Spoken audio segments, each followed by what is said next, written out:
Well, the Fort Benton football program was a Class B power in the early 2000s, but the Longhorns haven't been to the playoffs since the turn of the decade. This year's team is 3-0 to start the season, and they have the look of an 8-man title contender. Isaiah Dunk has more. The Fort Benton football team has been off to an impressive start to the 2019 season. The Longhorns have come away with wins in their first 3 games, all in dominant fashion. It started with a big win in Week 1 over Ennis, and the latest was a 53-12 dismantling of Centerville, one of the most experienced teams in all of 8-man. Once we started rolling, we couldn't really stop. Started getting touchdown after touchdown, pick sixes, so started feeling good, and once we got there, kind of just came with us.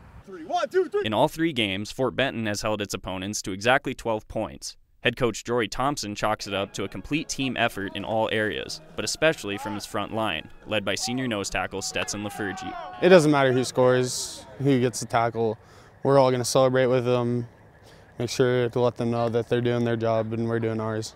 It's quite the turnaround from 5 years ago, when this group of juniors and seniors was in middle school. Low participation meant that Fort Benton wouldn't have a varsity team that season.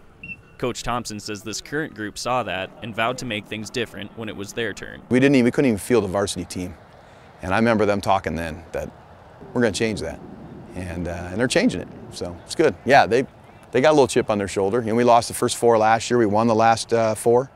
So technically we got 7 in a row rolling right now. This team knows that nothing is guaranteed in the 8-man North. Still ahead of them is a daunting schedule that includes the likes of Great Falls Central and Shelby.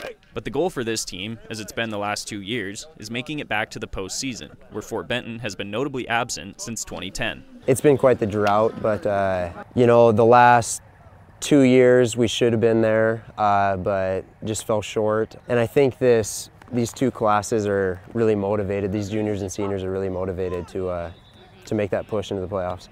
In Fort Benton, Isaiah Dunk, MTN Sports.